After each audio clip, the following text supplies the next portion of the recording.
കൊല്ലത്തെയും ആലപ്പുഴയിലെയും തീരപ്രദേശത്താണ് കണ്ടെയ്നറുകൾ അടിഞ്ഞത്. കണ്ടെയ്നറുകളുടെ അടുത്തേക്ക് ആളുകൾ പോകരുതെന്നും തുടരുതെന്നും സംസ്ഥാന ദുരന്ത നിവാരണ അതോറിറ്റി മുന്നറിയിപ്പ് നൽകി. 200 മീറ്റർ അകലത്തിൽ മാത്രം നിൽക്കാൻ പാടുകയുള്ളൂവെന്നും നിർദ്ദേശമുണ്ട്. പരിസരത്തുള്ള ആളുകളെയെല്ലാം ജാഗ്രതയുടെ ഭാഗമായി മാറ്റി. കണ്ടെയ്നറുകൾ കസ്റ്റംസിന്റെ പരിശോധനയ്ക്ക് ശേഷം സ്ഥലത്ത് നിന്ന് മാറ്റുമെന്ന് ആലപ്പുഴ, കൊല്ലം ജില്ലാ കളക്ടർമാർ അറിയിച്ചു. ജാഗ്രതാ നിർദ്ദേശം തുടരുന്നുണ്ടെന്നും ആളുകൾ അടുത്തേക്ക് പോകരുതെന്നും കപ്പൽ മുങ്ങിയ സ്ഥലത്ത് എണ്ണപ്പാടം നിർവീര്യമാക്കാനുള്ള ജോലികൾ തുടരുകയാണുവെന്നും കളക്ടർമാർ വ്യക്തമാക്കി.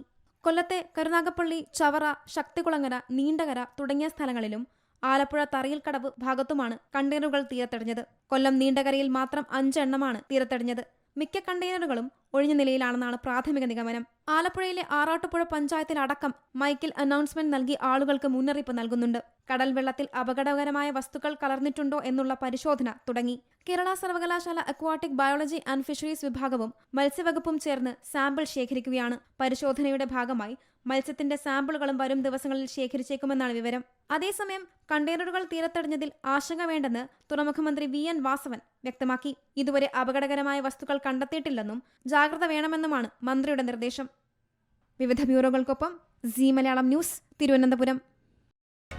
പുതിയ വാർത്തകളും വിശേഷങ്ങളും ഇനി വിരൽ തുമ്പിൽ. എല്ലാ ഡിജിറ്റൽ പ്ലാറ്റ്ഫോമുകളിലും ഇപ്പോൾ സീ മലയാളം ന്യൂസ് ലഭ്യം.